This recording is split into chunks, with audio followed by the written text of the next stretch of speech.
Long ago in Persia, there lived a widowed merchant who was as proud as he was rich.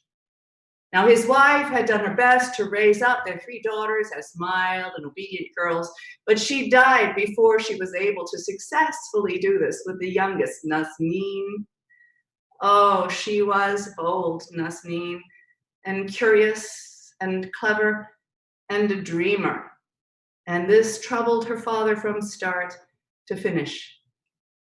But one day, when the daughters were nearly grown, he called them together and said, "For years I have wanted to make a pilgrimage to Mecca, and now that you are of an age that I can safely leave the house, knowing that you are well cared for by your tutors and chaperones and servants, I will make that trip. I promise that I will stop at a marketplace before I return home, and I will bring you back a gift. What do you wish?"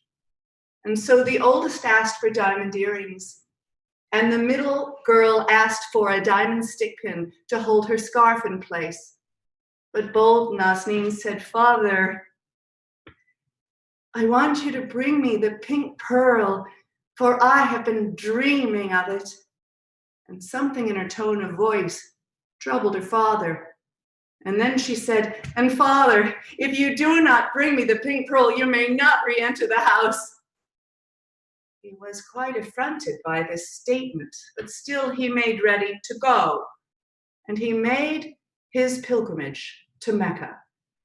And after he had finished his ablutions, he went back to a harbor city, to the marketplace. And there he quickly found the diamond earrings, and he quickly found the diamond pin. But ask though he might from stall to stall for a pink pearl, none had one to give him. And in fact, the sellers turned smiling away from him.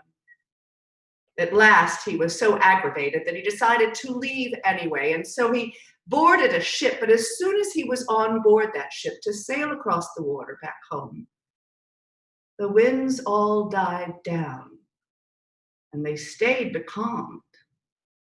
The captain began to consult his journals and his logs and to talk with the most experienced of his sailors until at last he gathered the people on board ship and said, "I believe that we are becalmed because there's someone on this ship who has not fulfilled a promise he has made."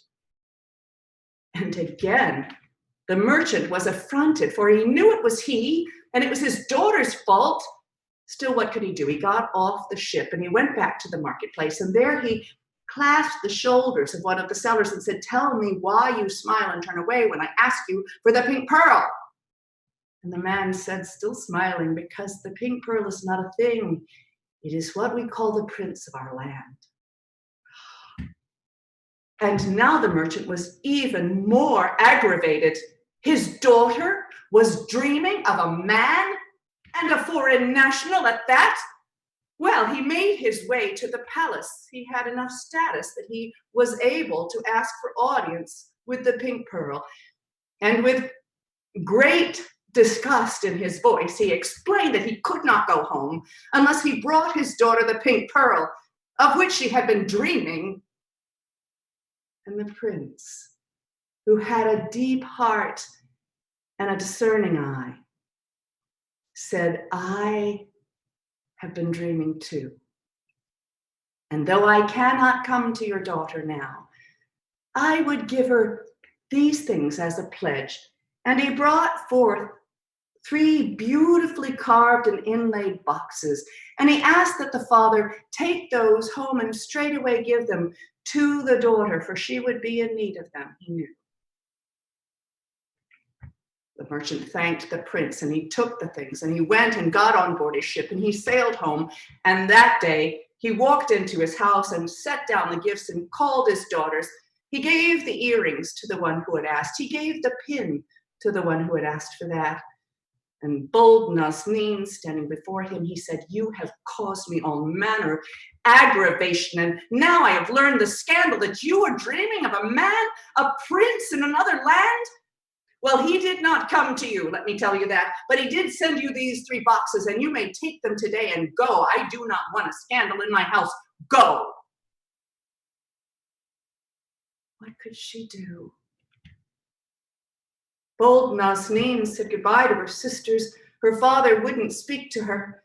She said goodbye to her tutors and chaperones and all of the servants, of whom she was very fond. The cook and Nazneen said their goodbyes. The cook gave her a bag of bread and a bag of water and her own sharp, sharp knife to take with her into the world, and cautioned her to remember all that she had learned. And the girl took the 3 boxes, and she left her father's house, never to return.